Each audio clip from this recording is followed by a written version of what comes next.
మనం నిన్న ఒక వార్త చూసాం. విజయసాయి రెడ్డి రాజీనామా. రాజీనామా అంటే తప్పించుకోవడానికి దారి అనుకుంటున్నాడు. మొన్న వైఎస్ఆర్సీపీ గవర్నమెంట్లో అంతకంత అరాచకాలు చేసి మొత్తం ఆంధ్రప్రదేశ్ని మొత్తాన్ని నాశనం చేసి కాల్చేసి యాషెస్ని చూసి నవ్వే సాడిస్ట్ ఈ విజయసాయి రెడ్డి. నేను ఎందుకు ఈ మాట అంటున్నానంటే కొన్ని ఇన్సిడెంట్స్ ప్రతి ఒక్కరికి గుర్తు చేయాలి. ఎందుకంటే ఎంతోమంది మర్చిపోతూ ఉంటాం. రామతీర్థం జరిగినప్పుడు చంద్రబాబు నాయుడు గారు రాముడికి అలా జరిగింది కదా అని చెప్పేసి రామతీర్థానికి వచ్చినప్పుడు లారీలు అడ్డు పెట్టి ఎంతో మందిని పోలీసుల చేత అరెస్ట్ చేయించి అక్కడ రాళ్ళు వేయించి మళ్ళీ అటెంప్ట్ మర్డర్ పెట్టి అక్కడ అమాయకమైన కార్యకర్తలు నాకు ఫోన్లు చేసేవారు అర్ధరాత్రి వేళ, లోకేష్ గారికి ఫోన్ చేసేవారు అర్ధరాత్రి వేళ, మా మీద 307 పడింది సార్, మేము ఎక్కడికి వెళ్ళిపోవాలో అర్థం కావట్లేదని ఎంతోమంది ఫ్యామిలీస్, పూటకు కూడా గడవలేని ఫ్యామిలీస్ని రోడ్డు మీద పడేసి ఆనందించిన వ్యక్తి విజయసాయి రెడ్డి. ఒక వ్యక్తిని, ఒక లేడీని ఎక్కడి నుంచో ఢిల్లీ నుంచి తీసుకొచ్చి అశోక్ గజపతిరాజు గారు ఆస్తులు మొత్తాన్ని కూడా కాచేవాళ్ళని ఆలోచించి వాళ్ళు కొండలేదో ఎక్కడో ఆ ట్రస్ట్లో ఉంటే అక్కడి నుంచి కూడా గ్రావెల్ని దొంగతనం చేసి ఎంతో దారుణమైన సునకానందం పొందిన వ్యక్తి ఈ విజయసాయి రెడ్డి. ప్రసిద్ధి ఉన్న ఒక ఆలయం లక్ష్మీ నరసింహస్వామి ఆలయం.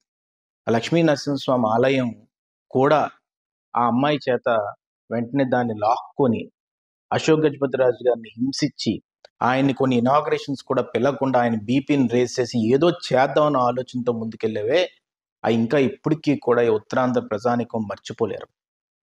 శనివారం వస్తే చాలు ఈ ఉత్తరాంధ్రలో ఏ గోడ పగులుతుందో, ఏ కాలేజీని ఎరక్కొడతావో, లేకపోతే నీ స్వర్ణ భారతి ట్రస్ట్లోంచి ఏ ఇండస్ట్రియలిస్ట్ దగ్గర నుంచి డబ్బులు తీసుకోవాలో ఈ ఆలోచన విధానంతో దొంగతనం చేసేవి ఇక్కడ వనరులను కానీ ఇక్కడ భవిష్యత్తును కానీ ఉత్తరాంధ్ర ప్రజానికాన్ని మొత్తం అది ఇప్పటికీ కూడా జనాలు ఇక్కడ మర్చిపోలేరు. ఇక్కడ దస్పల్లా హిల్స్ అంటే ఎప్పటి నుంచి ఒక రాజరికంగా కొంతమందికి వచ్చిన ఆస్తిని వాళ్ళ పీక మీద కూడా కత్తి పెట్టి అగ్రిమెంట్ రాయించుకొని నీ అల్లుడిని, కూతుర్ని అందరినీ కూడా విశాఖపట్నంలో ఎలా సెటిల్ చేద్దాం అనుకున్నావో ఇప్పటికీ కూడా మర్చిపోలేరు. ఇక్కడ వాల్టైర్ క్లబ్ మీద ఒక సిపిని పంపించి, కమిషనర్ ఆఫ్ పోలీస్ని, అక్కడ ఒక కమ్యూనిటీని కూడా పేక మీద కత్తి పెట్టి బెదిరిద్దాం అనుకున్నావే ఆ దారుణాలు కూడా ఇప్పటికీ కూడా మర్చిపోలేరు. ఇప్పటికీ నాకు గుర్తు, నలందా కిషోర్ అనే వ్యక్తిని ఒక కోవిడ్ హై టైంలోని, కోవిడ్ ఎక్కువ ఉన్న టైంలో కూడా నువ్వు జీప్ ఎక్కించి ఒక వాట్సాప్ ఫార్వర్డ్ చేశారని చెప్పి కర్నూలు వరకు కూడా ఉదయం 3:30కి తీసుకెళ్ళిపోయి ఆయన కూడా ఆ కోవిడ్ వచ్చిన తర్వాత చనిపోయారు. అది కూడా ఇప్పటికొచ్చి ఎవరు మర్చిపోలేదు. ఆఖరికి కళా వెంకట్రావు గారిని అరెస్ట్ చేయించాం. అచ్చినాయుడు గారిని ఆ తర్వాత సర్పంచ్ ఎలక్షన్స్ అప్పుడు ఒక ఫోన్ కాల్ చేస్తేనే అరెస్ట్ చేయించి సబ్ జైల్లో వేయించాం. ఇవన్నీ కూడా ఎవరిని మర్చిపోతారు? ఎవరన్నా మర్చిపోతారా? ఈరోజు మళ్ళీ నీ అల్లుడి దగ్గరికి, నీ దగ్గరికి వచ్చేసరికి, కష్టం వచ్చేసరికి ఆ కష్టం నొప్పి నీకు తెలిసిన వెంటనే మళ్ళీ ఒక డ్రామా, రాజీనామా. ఈ డ్రామా ఎందుకు అంటున్నానంటే ఇవాళ సాక్షిలోని అక్కడ ఈ వ్యక్తి ఎందుకు రాజీనామా చేశాడో అర్థం కావట్లేదు, ఎందుకు జగన్మోహన్ రెడ్డిని మోసం చేశాడో అర్థం కావట్లేదు, ఇలాగా చాలా నెమ్మదిగా ఇదిగా మాట్లాడుతున్నారు. షర్మిలమ్మ వెళ్ళిపోతున్నప్పుడు ఎవడో మాట్లాడలే, ఇప్పుడు విజయసాయి రెడ్డి వెళ్ళిపోతుంటే మాట్లాడుతున్నారు. ఈరోజు ఎంత దారుణం ఏంటంటే ఈ విజయసాయి రెడ్డి ఈ 3 జిల్లాల్లోని నాయకులను హింసించడమే కాదు, అత్యంత ప్రసిద్ధి కాంచిన విద్యాలయాల్ని, గీతం విద్యాలయం సాటర్డే వచ్చింది ఒకరోజు, మార్నింగ్ లెగిసిన వెంటనే ఆ గీతం గోడంతా పగలు కొట్టేసి ఒక ఆనందం, దాన్ని తీసుకెళ్లి జగన్మోహన్ రెడ్డి గారికి చూపెట్టాలి. దాని పక్కనే ఉన్న బే పార్క్ ఒక వెల్నెస్ సెంటర్ అవుతే ఆ బే పార్క్ని కూడా ఎవరికో గిఫ్ట్ ఇవ్వడానికి అని చెప్పి అది కూడా ట్రాన్సాక్షన్ జరిగింది. అది కూడా బయటకు రావట్లా. కాకినాడ పోర్ట్ ఒకటే మాట్లాడుతున్నారు, బే పార్క్ ట్రాన్సాక్షన్ కూడా ఎవరో చేశారు. కోవిడ్లో కొన్ని హెల్ప్ల కోసం అని అది క్విట్ ప్రోకో కింద మన బే పార్క్ని కూడా లాక్కున్నారు. తర్వాత ఋషికొండ మీద కన్స్ట్రక్షన్ అప్పుడు కూడా ఈ మహానుభావుడు ఇన్వాల్వ్ అయ్యాడు.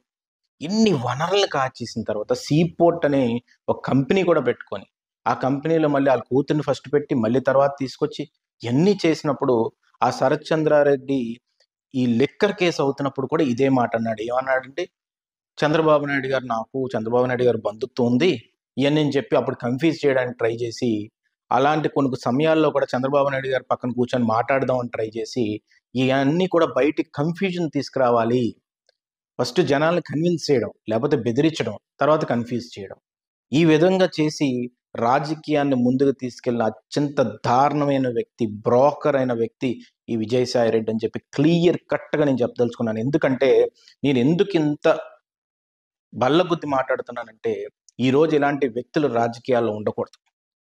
విశాఖపట్నం వచ్చి ఏదో ఒక స్ట్రీట్‌లో చిన్న పాదయాత్రలా చేసి, తన జీవితాన్ని ఏదో నేను విశాఖపట్నానికి నేను అంకితం అవ్వబోతున్నానని చెప్పి ఒక బొమ్మను చూపెట్టి, దాని ద్వారా విశాఖపట్నంలో ఉన్న వైఎస్ఆర్‌సీపీ నాయకులవ్వచ్చు, ఏ నాయకులైనా అవ్వచ్చు, వాళ్ళందరినీ కూడా తన కాళ్ళ దగ్గర కూర్చోపెట్టుకొని, వాళ్ళు ఆత్మాభిమానాన్ని కూడా దించేసి, వాళ్ళు కొంతమందిని హింసించి, వైఎస్ఆర్‌సీపీలో ఉండే వాళ్ళని కూడా హింసించి, ఇక్కడ బూతుల సంస్కృతిని నేర్పించి, ఎక్కడెక్కడో దాగి ఉన్న మూలన ఉన్న ఒక లేడీస్‌ని కొంతమందిని బూతులు మాట్లాడిపిచ్చి, స్క్రిప్ట్‌లిచ్చి, మాట్లాడిపిచ్చి, ఇంత దారుణమైన సంస్కృతిని ఉత్తరాంధ్రలో తీసుకొచ్చిన వ్యక్తివి నువ్వు. శ్రీకాకుళంలో గాని, విజయనగరంలో కానీ, విశాఖపట్నం డిస్ట్రిక్ట్‌లో కానీ, ఎక్కడా కూడా ఎప్పుడన్నా అవతల పార్టీ ఏ పార్టీ వాళ్ళన్నా రాజకీయం వరకు రాజకీయంగా ఉండేవారు. తర్వాతుంటే వాళ్ళ పెళ్ళిళ్ళకి కానీ, దానికి ఎళ్ళేవారు. కానీ నీ వల్ల ఇప్పుడు ఎంత లైన్ నువ్వు గీసావంటే, ఈరోజు ఎవరెవరికి మాటలు లేవు. ఎవరెవరికి ఏమీ లేదు. శత్రుత్వాలు ఎక్కువైపోయి, ఇక్కడ ఫ్యాక్షన్ మొదలుపెట్టావు. ఇక్కడ బూతులు మొదలుపెట్టావు. ఇక్కడ కబ్జాలు మొదలుపెట్టావు.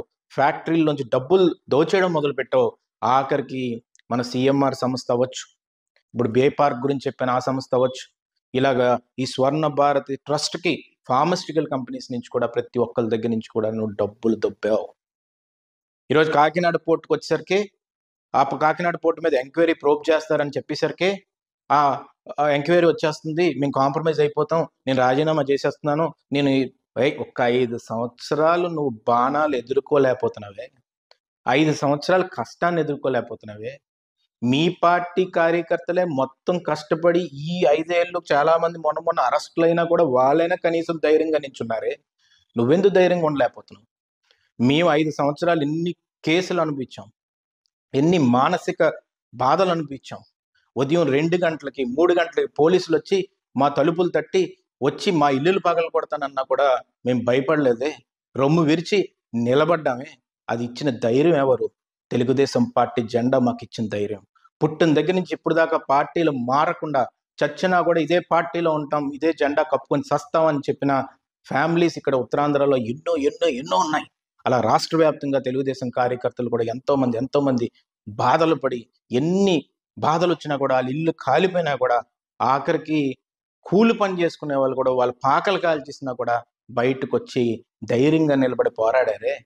ఈరోజు నువ్వు నీ మొహానికి మళ్ళీ సైరారెడ్డి ఇయన్నీ మాట్లాడుకొని ఈరోజు Jaganmohan Reddy right hand, left hand అని చెప్పి ఈరోజు డ్రామాలాడి, నువ్వు జగన్మోహన్ రెడ్డి డ్రామాలాడి, ఈరోజు ఇన్ని డ్రామాలు, ఇన్ని రాజీనామా అని చెప్పి డ్రామాలాడి నువ్వేదో బతికిపోతావని నువ్వు అనుకుంటున్నావేమో. మళ్ళీ నీ టైం వచ్చేసరికి ఏం చేస్తావంటే, నాకు ప్రజలకు సేవ చేయాలుందని చెప్పి ఈ దారుణాలు మొదలు పెడతారు. కాబట్టి నీలాంటి వాళ్ళకి ఫుల్ స్టాప్ పెట్టవలసిన అవసరం ఎంతైనా ఉంది. జనాలకు తెలియవలసిన అవసరం ఎంతైనా ఉంది. ఇది రాజీనామా కాదు, ఇది పెద్ద డ్రామా అనేది మాత్రం నేను క్లియర్‌గా చెప్పగలను. అందుకనే నేను ఒక్కటే చెప్పదలుచుకున్నాను. ఏంటంటే, ఈ ఉత్తరాంధ్ర వరకు, ఎందుకంటే నాకు బయట ఏం జరిగాయో కొన్ని బాగా తెలుసు. కానీ ఉత్తరాంధ్ర వరకు ఏమేమైతే ఇష్యూస్ తిను ఇన్వాల్వ్ అయ్యాడో, ఎక్కడెక్కడైతే ఈ కబ్జాలు చేశాడో, ఎక్కడెక్కడైతే కంపెనీలు దోచుకున్నాడో, ఆఖరికి 0.01 సెంట్, 1 సెంట్ కూడా కాదు. అది కూడా ఎన్ఓసి తీసుకొని లీగల్‌గా మా దగ్గర డాక్యుమెంటేషన్ ఉంటే, ఆ అధికారిని కూడా నువ్వు బెదిరించి, ఈరోజు ఆ అధికారి గోవిందరావు అని చెప్పేసి ఎక్కడో ఉన్నాడు. జాయింట్ కలెక్టర్ మొన్న ఏద్దాం అనుకున్నారు. ఎక్కడో పిఠాపురం సైడ్ ఉన్నాడు. తనని కూడా బెదిరించి, వాళ్ళని ఇక్కడ పంపించి, పోలీసులను పెట్టి, మణికంఠ అని చెప్పి ఇప్పుడు తిరుపతిలోని మంచి పదవిని అనుభవిస్తున్నాడు ఒక ఆయన ఐపీఎస్. ఆయన, ఈ గోవిందరావు వీళ్ళందరిని నువ్వు డ్రైవ్ చేసి మా ఇంటి మీదకి పంపించావు. అప్పటికి కూడా మేము లీగల్ డాక్యుమెంట్స్ చూపెట్టాం. ఆ రోజు కూడా నువ్వు పంపించావు. ఆ రోజు హింసించావు. ఈరోజు కొంతమంది నాకు వస్తున్నారు. ఆర్‌డబ్ల్యూఎస్ వాళ్ళు, ఇరిగేషన్ వాళ్ళు వీళ్ళందరూ చెప్తున్నారు. అందరినీ కూర్చోపెట్టి దేనికొస్తది? ఏమొస్తది? ఈ కక్షపూరక రాజకీయాలను మొదలుపెట్టింది నువ్వు కాదు. ఈరోజు అందుకే నేను చెప్తున్నాను. ఎంతోమందిని మానసికంగా క్షోభకు గురి చేసి, ఉదయం అయ్యన్న పాత్రుడు గారిని 3:30కి అరెస్టులు చేసి, మాకు హైదరాబాద్‌లోని ఒక వ్యక్తిని పంపించి, మొన్న కూడా ప్రెస్ మీట్ పెట్టి మళ్ళీ అయ్యన్న పాత్రుడు గారిని ఒక విషయంలో తిట్టావు. ఒక ప్రెస్ మీట్ పెట్టి చంద్రబాబు నాయుడు గారిని అంటావు నువ్వు. ఏమని? మళ్ళీ గవర్నమెంట్ రాకపోదా, ఆ టైంలో నువ్వు కాని ఉంటే అంట. నీకు మాటలు ఎలాగ వస్తున్నాయి అలాగా ఒక అధినాయకుడిని అనడానికి? చంద్రబాబు నాయుడు గారిని అనడానికి ఆ మాటలు ఎందుకు వస్తున్నాయి? ఆ వ్యక్తి ఉంటే నేను అరెస్ట్ చేయిస్తాను అని. మళ్ళీ నెల తిరిగేసరికే నువ్వు వచ్చేసి సారీ నేను రాజీనామా చేస్తున్నాను, నాకు ఎవరితోని వ్యక్తిగత విభేదాలు లేవని చెప్పి సొల్లు కబుర్లు చెప్తూ, అబద్ధాలు చెప్తూ, ఈ మాటలు చెప్తే ఎవడు నమ్ముతాడనేది ఒకసారి ఆలోచించవలసిన అవసరం ప్రజానికానికి మొత్తానికి ఉంది. మన వనరుల్ని వాళ్ళు తీసుకున్నారు, మన డబ్బుని దోచుకున్నారు, మన నాయకుల్ని అతి దారుణమైన స్థితిలో చూశారు, ప్రతి ఒక్కరిని హింసించారు, ప్రతి ఒక్కరిని కాలుతో తొక్కారు. ఇంత చేసే కూడా రాజీనామా చేస్తున్నాడంట, వెళ్ళిపోతున్నాడు రాజకీయాలకు భయపడి అని అనుకోవడం మన అమాయకత్వం. వీళ్ళు చేసిన ప్రతి దారుణానికి, వీళ్ళు చేసిన ప్రతి విషయాన్ని, ఏదైతే దొంగతనాలు చేశారో అవన్నీ కూడా వెలుగులోకి తీసుకొచ్చి, దానికి వీలైతే నేనే కంప్లైంట్ ఇద్దాం అనుకుంటున్నాను పర్సనల్గా. ఎందుకంటే ఎవడన్నా మాట్లాడితే ఏదన్నా వీళ్ళు రాజీనామాలు చేసేస్తారా, కొంతమంది పొలిటికల్ డ్రామాలు చేస్తుంటారు.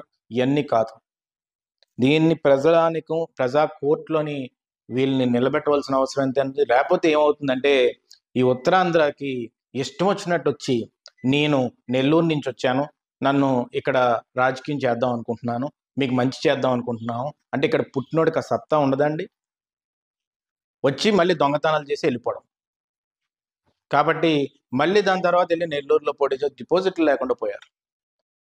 కాబట్టి నేను చెప్తున్నాను, ఇది జగన్మోహన్ రెడ్డి పార్టీ మొత్తం భూస్థాపితం అవ్వబోతుంది అనే దానికి ఇదొక ఉదాహరణ.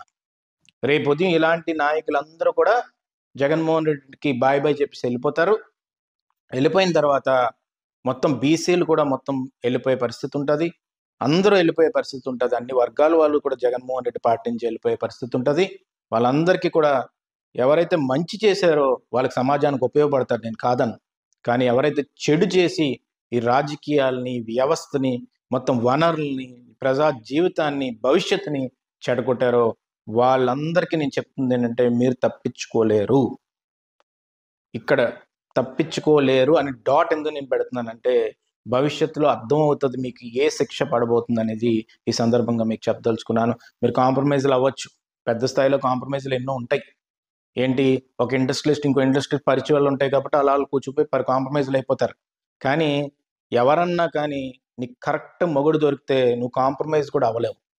కాబట్టి నేను చాలా డీప్గా డిగ్ చేసి ఈరోజు మొత్తం అందరినీ నేను కోరుకుంటుంది ఏంటంటే వైజాగ్లో కానీ, విజయనగరంలో కానీ, శ్రీకాకుళంలో కానీ మీకు ఏ నష్టం వచ్చినా కానీ ఈ విజయసాయి రెడ్డి ద్వారా వాళ్ళ మీద సిఐడికి కానీ, సిబిఐకి కానీ కేసు వేయవలసిన అవసరం ఎంతైనా ఉంది, కంప్లైంట్లు వేయవలసిన అవసరం ఎంతైనా ఉందని చెప్పి ఈ సందర్భంగా